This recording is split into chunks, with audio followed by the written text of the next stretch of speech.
வணக்கம். இன்றைக்கி நம்ம என்ன பார்க்க போகிறோம்னா கொங்கு நாட்டு ஸ்பெஷல் சந்தகை எப்படி செய்கிறதுன்னு பார்க்கலாமா? அதுக்கு நான் 1 கப்பு, நமக்கு எவ்வளோ தேவையோ அவ்வளோ. நான் எனக்கு இவ்வளோ பாசிப்பருப்பு தேவை.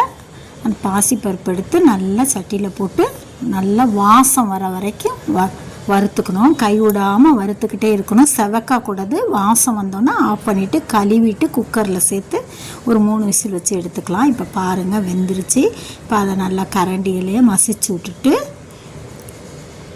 தேங்காயும் ஏலக்காயும் போட்டு அரைச்சதை சேர்த்துக்கிறேன். அதோட வெல்லம் நுணுக்கி சேர்த்துக்கிட்டேன். இப்போ கொஞ்சோண்டு உப்பு, ஒரு 2 கல் உப்பு போட்டால் தான் நல்ல டேஸ்ட்டு கொடுக்கும். இங்கே அரிசி ஊற வச்சுருக்கேன், 1/4 படி அரிசி. அதை நல்லா கழுவிட்டு கிரைண்டரில் சேர்த்து நல்லா அரைச்சிட்டு வந்துடலாம். நல்லா நைஸாக அரைக்கணும்.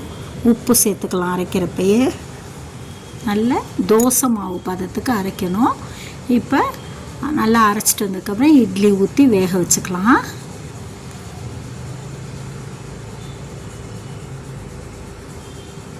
இப்போ இட்லி வெந்துருச்சு. எடுத்தோன்னா நம்ம அந்த சந்தக குழாயில் வச்சு நெரிக்க வேண்டியது தான்.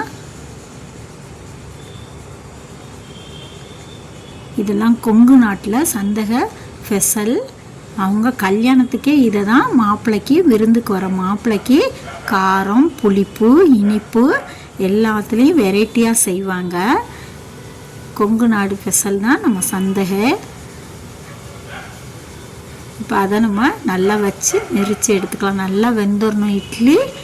ஒரு சிலர் ஆட்டின மாவை வணக்கி கொழுக்கட்டை மாதிரி பிடிச்சி வச்சு நெரிச்சு எடுப்பாங்க. நாங்கள் அப்போ இருந்து இட்லியாக ஊற்றி நெரிக்கிறது தான் பழக்கம். இந்த மாதிரியும் செய்யலாம், அந்த மாதிரியும் செய்யலாம். அது ரொம்ப டேஸ்ட்டாக இருக்கும்னு சொல்லுவாங்க. நாங்கள் இந்த மாதிரி தான் செஞ்சு பழக்கம். அந்த மாதிரியே நான் நெரிச்சிருக்கேன் இன்றைக்கி. இப்போ நம்ம எல்லாத்தையும் அந்த மாதிரி செஞ்சுக்கலாம். இதுவே நல்லாயிருக்கும். நம்ம அதுனா எண்ணெய் ஊற்றி மாவை நல்லா வணக்கணும். இது வணக்க தேவையில்லை. அப்படியே ஆட்டின மாவு இட்லி மாவு பதத்துக்கு உப்பு மட்டும் சேர்த்து ஆட்டிக்கணும். அப்போ தான் நல்ல டேஸ்ட்டை கொடுக்கும். இப்படி எல்லாத்தையும் நெரிச்சு இப்போ எடுத்துக்கலாம்.